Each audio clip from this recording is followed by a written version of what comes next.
Chapter 462, Animals of the Future Part 7. 5 million years hence, the Mediterranean Basin.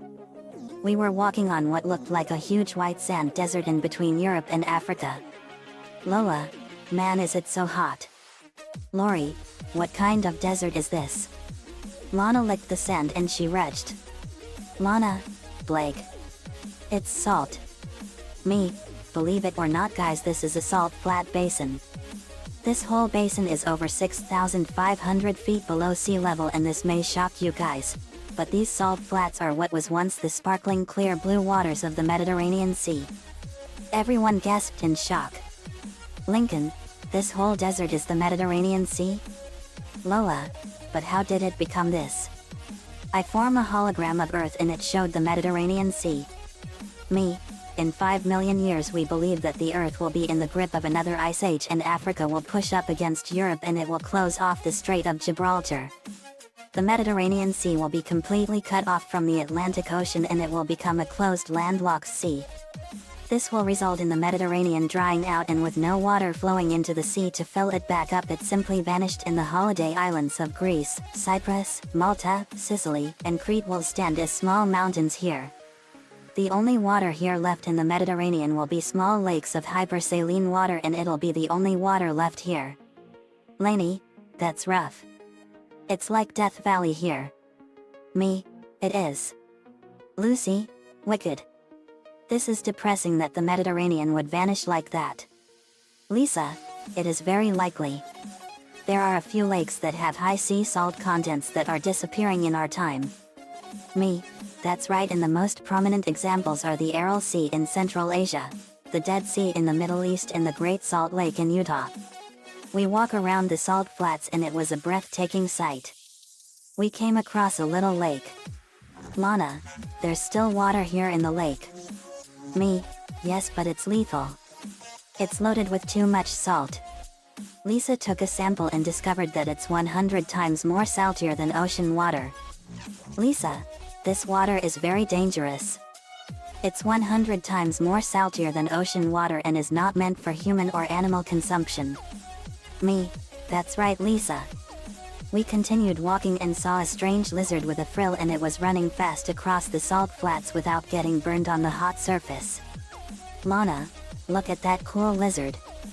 Lola, that's an interesting one. Lucy, it sure is. Me, that lizard is called a cryptol. It's a descendant of the frilled lizard in Australia.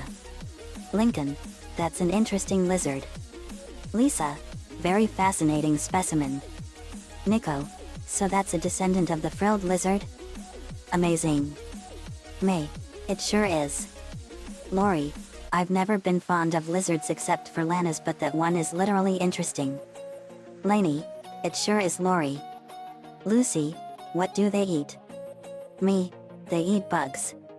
Let me show you. We go to a hypersaline lake and saw a huge bunch of brine flies.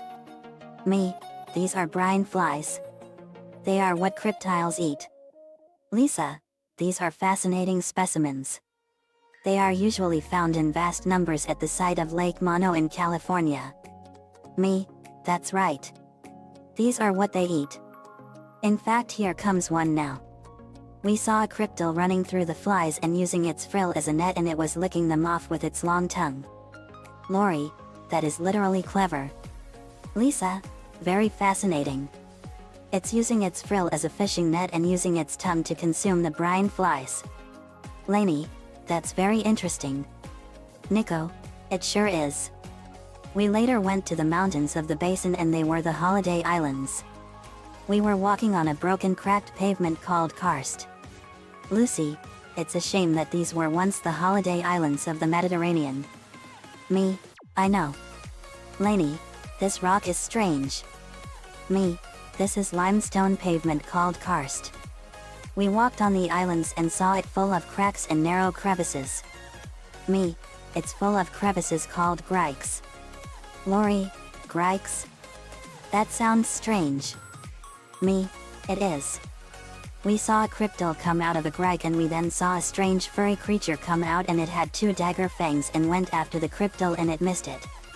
Lincoln, what is that creature? Me, that is a predatory creature called a Gregan. They are descended from pine martens, squirrel-like creatures that live in the forests of Europe in our time. I show on a holographic orb what they look like. Me, this is what they look like. Lainey, they are really cute. Me, they are cute. The differences with a pine marten and a Gregan is that Gregans no longer live in trees and they live in the narrow grags here in the Mediterranean basin. They don't need their long tails, which are used primarily for balance, and their paws are now adapted for clinging onto the walls of the grags. Their bodies are now longer and are about 8 inches tall, and this allows them to squeeze through the narrow grags. Lisa, what a very fascinating specimen. Lincoln, it sure is. I didn't know that these creatures could become this. Me, well, this is a hypothetical creature. We don't know what's gonna happen. Lainey, do Gregans only eat cryptiles? Me, not just cryptiles but also those creatures. I point to something and we saw a family of future pigs. Lola, are those pigs? Me, those are scrophos and they are descended from the wild boar. Lainey, oh, they are so cute. Lori, they sure are. Lisa, very fascinating specimens. Me, scrophos are much different than their ancestors. Lucy, what's different about them? Me, they had to adapt to living on bare limestone rock. They walk on their tiptoes and they have a strange stiff-legged gait. Lincoln, that's really strange for pigs. Me, it is, but there are creatures in our time that have this kind of characteristic. I show on a holographic orb an antelope creature. Me, this is a creature called the klipspringer. They are antelopes that live in Africa and they walk on their tiptoes to get on rocks. Lincoln, it sure is a cute little fella. Lana, it sure is. I didn't know there was a creature like that. Lori, I don't think we saw a creature like this when we were in Africa. Me, no, I don't think we did. Nico, that's an interesting creature. Me, it sure is. Lola, what do scrophos eat? Me, they're omnivorous. Like their ancestors, they eat roots, fungi, insects, worms, and sometimes eggs. Lana, that's an interesting diet. The plants here are in the grags. Me, yes, and sticking a snout down into one is dangerous because of the Gregan. Aline, that's tricky. But these creatures are incredible. Me, yeah. We then saw the Gregan attack and a scrophos got away. But out came a big adult male of the family and the Gregan ran away and went back into the grag and the male pig squealed in rage. Lori, that one is a mean one. Me, yes.